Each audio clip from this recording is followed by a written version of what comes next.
Hi అందరికీ. ఈ topic గురించి ఆల్రెడీ నేను ఒక వీడియో చేశానండి. ఆ వీడియో చేసి ఈ వీడియో చూడండి సో దట్ మీకు క్లారిటీగా ఉంటుంది. సో పాకిస్తాన్ నుంచి వచ్చిన హిందూ ల్యాండ్స్ అన్నీ ఇక్కడి నుంచి వెళ్ళిన ముస్లిమ్స్కి అండ్ అక్కడ లీడర్స్కి ఇచ్చేశారనమాట. అంటే వాళ్ళు పనిచేసుకున్నారు, ఆక్యుపై చేసేసారు హ్యాపీగా.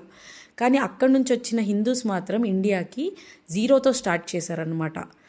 అంటే పార్టీషన్ తర్వాత ఎంత అన్యాయం హిందూస్కి జరిగిందో చూడండి మీరు.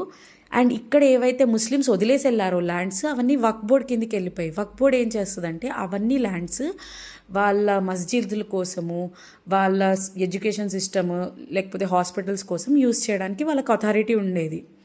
అలా వక్ఫ్ బోర్డ్ కిందికి చాలా ల్యాండ్ వెళ్ళింది. సో తర్వాత ఏం జరిగిందంటే 1995లో కాంగ్రెస్ ఒక కొత్త యాక్ట్ తెచ్చింది.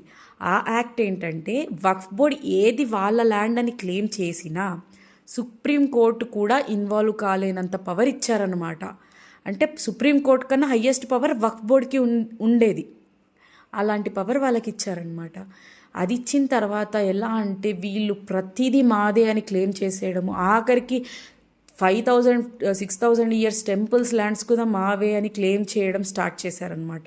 అలా క్లెయిమ్ చేసి వీళ్ళ ప్రాపర్టీ ఎంత అయిందో తెలుసా అండి? ఇప్పుడు Indian army and Indian railways తర్వాత హయ్యెస్ట్ ల్యాండ్ ప్రాపర్టీ ఉన్న ఏదన్నా ఉంది అంటే అది వక్ఫ్ బోర్డే. సో ఇదంతా జరుగుతుంది. కానీ మరి న్యాయం ఏంటి, మనకి ఏం న్యాయం లేదా అంటే వాళ్ళ దాంట్లో ఒక బోర్డు ఉందండి, మనకు న్యాయం చేసే బోర్డు.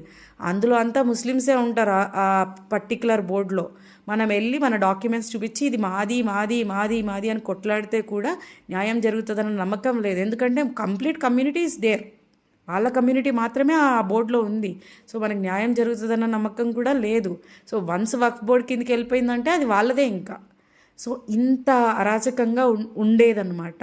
సో దీనికి కంటిన్యూషన్ నేను నెక్స్ట్ పార్ట్లో పెడతానండి. ఆల్రెడీ ఇది లాంగ్ అయిపోయింది వీడియో. నెక్స్ట్ టాపిక్లో మనం ఏంటంటే వక్ఫ్ బోర్డ్ని బీజేపీ ఎలా కొంచెము సప్రెస్ చేసింది అని చెప్పేసి వీడియో చేస్తాను. So don't miss that part, చాలా ఇంట్రెస్టింగ్గా ఉంటుంది. ఈ వీడియో నచ్చితే లైక్ చేయండి, షేర్ చేయండి, కమెంట్ చేయండి.